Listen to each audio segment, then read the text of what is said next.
The year was around 2016, a few months after FNAF 4 had released.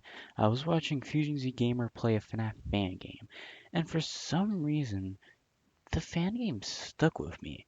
Not because it had great gameplay or models, but for some reason, years later down the line, I just always remembered it in the back of my head. I couldn't remember the gameplay, I couldn't remember the phone calls. All I could remember was a little bit of the office and the extremely unique models of Fredbear and Spring Bonnie. It, that's all I could remember for years. Since 2016 to last year, that's all I could remember from this game. Fast forward about 8 years later, and Radiance announces their newest FNAF fan game remake, Five Nights to Remember, one of, if not the first fan game to be based off of Fredbear's Family Diner. And hey, those models, they look really familiar. I click on the link in the description of the game page to the original game that they were remaking, and this was it. This was Five Nights to Remember. This was the game that I saw freaking Christmas 2016 when I was at my cousin's house. This was the game. I knew I had to play it instantly. I downloaded it and I played it and I, let's see how it turned out. I don't know. Let's find out. The main menu. It's a main menu, all right. For some reason, the game shows its acronym, but not the actual name of the game itself. That's kind of weird, but whatever. We see Fredbear and Spring Bonnie. There's nothing really else to do here, so let's just click New Game. On night one, we're introduced to our main three threats Fredbear, Spring Bonnie, and what I'm going to call Scrap because we don't get an official name for him in this game. Maybe we'll get one in the remake. I don't know. But anyways, Fredbear and Spring Bonnie are dealt with the exact same way. When Spring Bonnie comes to your door or Fredbear comes to your vent, flick the lever on the right side of the room to get rid of them. I'll play some music and I'll send them back to the stage. Next is Scrapped. They reside in the TV room and you'll need to play music on the cameras to keep them at bay. It's not a winding music box thing like in FNAF 2. Instead, you start playing music and this little patience meter thing stops going down. As long as you're on the cameras, the music will continue to play, but once you close it, it'll stop. If that green patience bar goes all the way down, you're dead. Now, these seem like some pretty solid mechanics on their own, especially for the first night, but there are some drawbacks. Mainly is the fact that no matter where Fredbear and Spring Bonnie are, if you play the music, they'll go back to the stage. No matter where. It doesn't matter if they're at your door or the vent. You don't have to wait till they get to your office. If one of them even moves a foot off the show stage, just flick the lever and it goes all the way back to the start. Now I know what you're thinking, but doesn't Scrap stop you from spamming the lever forever since you'd have to check the cameras and you can't just sit in the office and constantly flick it? Well, yeah, he does, but that's the next thing. His patience meter takes way too long to go down. If you don't touch his music at all, he will leave his room and kill you about 3 a.m. So all you really have to do is play the music for the first 3 hours and not touch it from 4 a.m. to 5 a.m. and you really neutralize him as a threat. So really, you just have to play his music for the first couple hours, then sit in the office and flick the switch. And the worst part is, you have to deal with these same three animatronics, no more unique gameplay mechanics at all, for the first 3 nights in a row. No new animatronics are introduced, and these three are the only ones introduced. By the way, they're all introduced on night one, so you don't even start Young or Spring Bonnie. Night two, you get Fredbear. Night three, you get Scrapped. No, all these threats are introduced on night one, and then you have to deal with them for the next 3 nights, which would be fine, but since all the animatronics are so easily cheesed, it gets boring and repetitive so fast. But that is until we get to night four. Night 4 is genuinely one of the most mind numbing experiences I've ever had to endure playing video games. Possibly in general, but whatever, we'll get to that. So Fredbear and Spring Bonnie are straight up gone now. Not scrapped though, he's still kicking around. Fredbear and Spring Bonnie have been replaced with the FNAF 1 cast. Frederick, Bonbon, Bird, and Patchy. If you have your cameras down for a while, there's a chance that Freddy will pop into your office and not kill you. No, no, no, that'd make too much sense. But instead, he'll start flickering the lights into your office. This doesn't affect anything. There's not an animatronic that can kill you in the dark or anything. He just flickers your lights. And the way to get rid of it is just flipping up the cameras. The, he doesn't kill you. There's no animatronics that can kill you because of Freddy. He's just there to be a weird annoyance. Next up is Chica. She'll randomly say, "Let's eat," which is to indicate that the next camera you click on, she'll be there. Watch her for too long and she'll just crash your cameras. They're really easy to deal with her. Next up is Bonnie. He's sort of like Chica. He'll randomly start glitching onto one of your cameras. He doesn't have any audio cue. He'll just start doing it. If you look at him for too long, he won't jump scare you, but he'll send you back to the title screen. I don't know if that was on purpose or not. Lastly is Foxy. He'll randomly say, "It's me," which means that he's now in your office. If you pull down your cameras, he'll be in there. How do you get rid of him? Putting your cameras back up. Noticing something? Maybe it's that all these animatronics mechanics suck. Only two of them can actually kill you, and the others are super easy to deal with. Now, you might be thinking, but doesn't Chica make dealing with Foxy harder? In theory, yes. In practice, no, because there's no reason to switch the cameras whatsoever. There's no enemy that needs to be watched through the cams. So you can just watch the TV room the whole night and only need to deal with the cameras when Bonnie comes. And the only way Foxy can kill you is if the cameras are down. So if he spawns while your cameras are up, you can just keep them up and he won't attack you. These are some bad mechanics that don't even use Fredbear and Spring Bonnie's mechanic or build upon them in any sort of way. None of these mechanics mesh well enough, and it feels like a random idea sprinkled in just because. Night 5 better turn things around. This is mildly better. So, Stuffy, Bluffy, Gassy, and Sassy all returned from the previous night, but we have some new guys Shadow Fredbear and Shadow Spring Bonnie. They do literally the same thing as their non shadow counterparts did, but are now fended away using the flashlight rather than the music switch. Also, there's some guy killed inside of a Springlock suit and a new camera. If you're looking for too long enough, a head will appear in front of your office. It does nothing but block your vision, so yeah. Standing still or opening the cameras will get rid of it. It really is just a weird Easter egg, I guess. I don't know what its purpose is. This night is fine. It's better than night 4, but most things on planet Earth can say that about themselves. Also, sometimes Shadow Fredbear would just attack me right when he got into the vents without any warning or being able to get rid of him. What I ended up doing is when Shadow Fredbear got into the TV room, I would just wait for him in the office over in the vents to get rid of him. Doing that, it was easy. Oh yeah, and I only got attacked by Shadow Spring Bonnie once on one of my attempts of night 5. I didn't get attacked by him once on my winning attempt of night 5.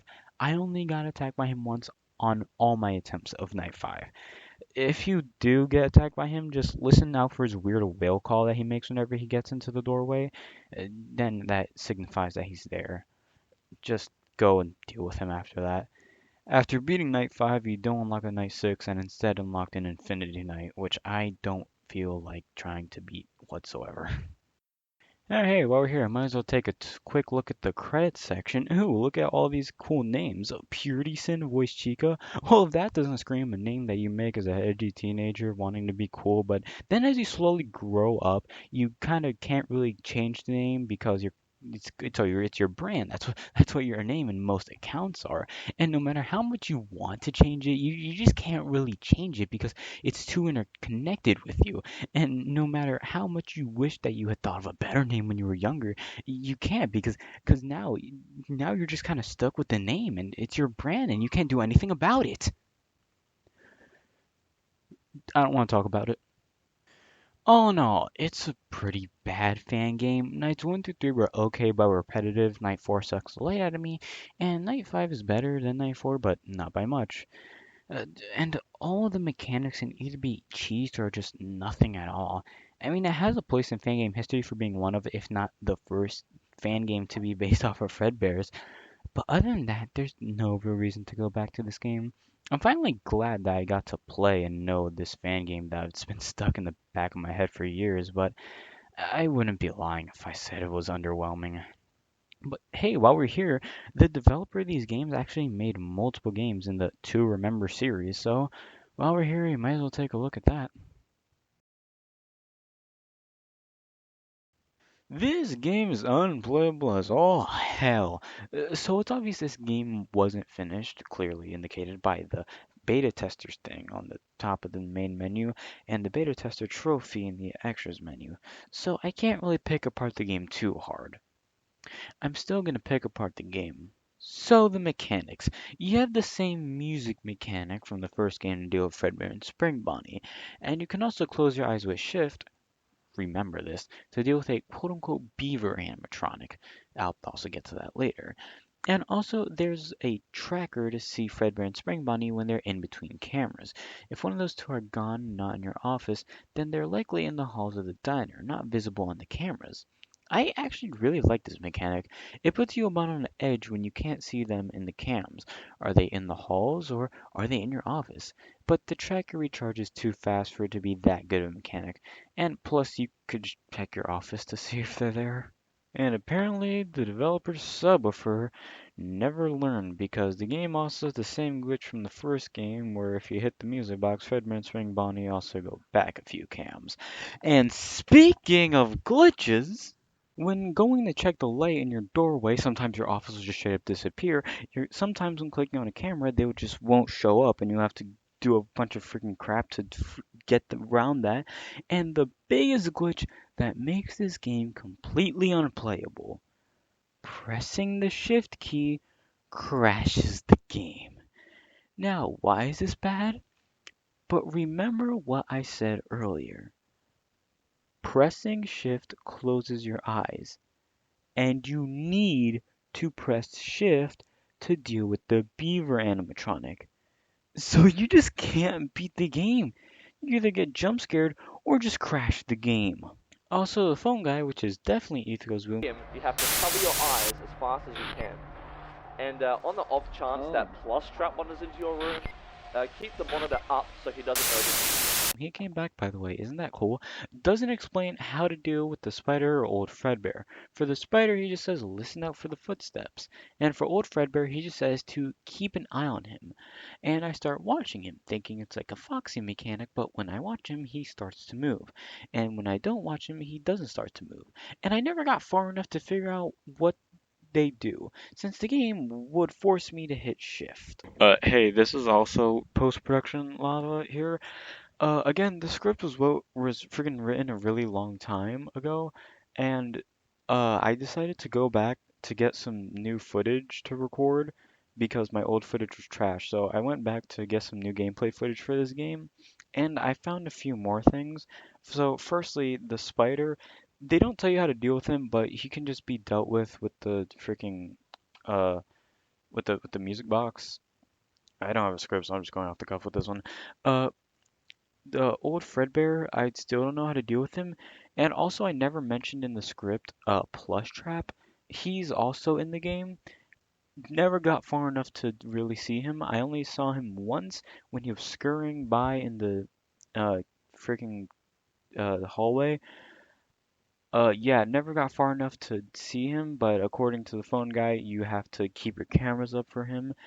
And also, I don't know if it was an Easter egg or something. I wasn't recording when it happened, but like this weird figure showed up in my office.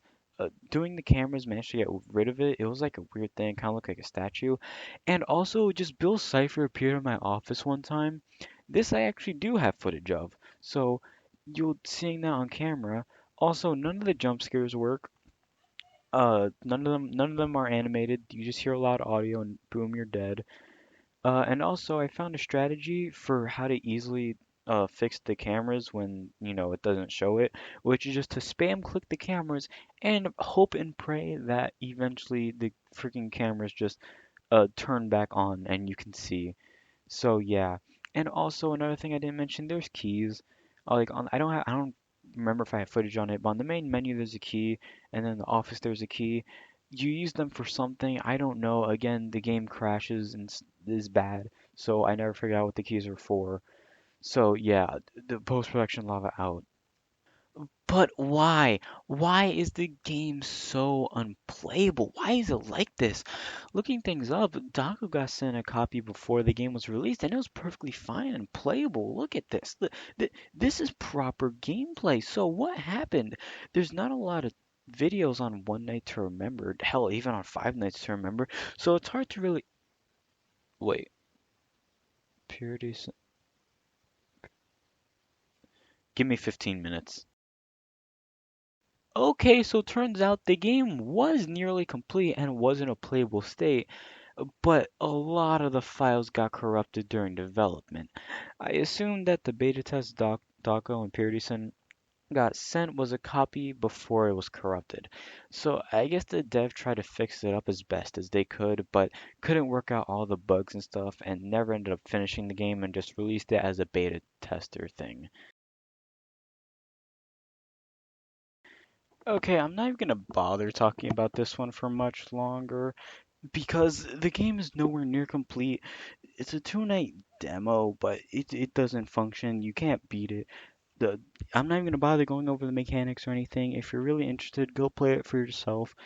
But this video is getting long enough as it is, and I couldn't really care less. So the Five Nights to Remember series. It's a mixed bag. The first game, it has a good premise. I like the mechanics originally, but nights 1 through 3 are just really basic and boring, and since the mechanics are so easily cheesed, it's boring. Night 4 is one of the worst things I've ever seen in a fan game, and Night 5 is better. Uh, with One Night to Remember, it's unplayable. I like what's there, what is playable, but it's just weird and I think if it wasn't corrupted, it could have been something good. And the diner was just completely unplayable and unfinished. Uh, all in all, there's no real reason to go back to these fan games. If you want to, you can. It's not like these are the worst things on the planet, except for Night 4 of Five Nights to Remember. But yeah, but when the remake comes out, there's really going to be no reason to come back to these. But yeah, what was it like? Almost 10 years these games have been in the back of my head, and I finally got to experience them. Which, even if they were bad, I'm glad I got to take a trip down memory lane. I've been Lava, you've been Nobody, and until next time, leave. Oh gosh damn it, the remake came out in the middle of making this.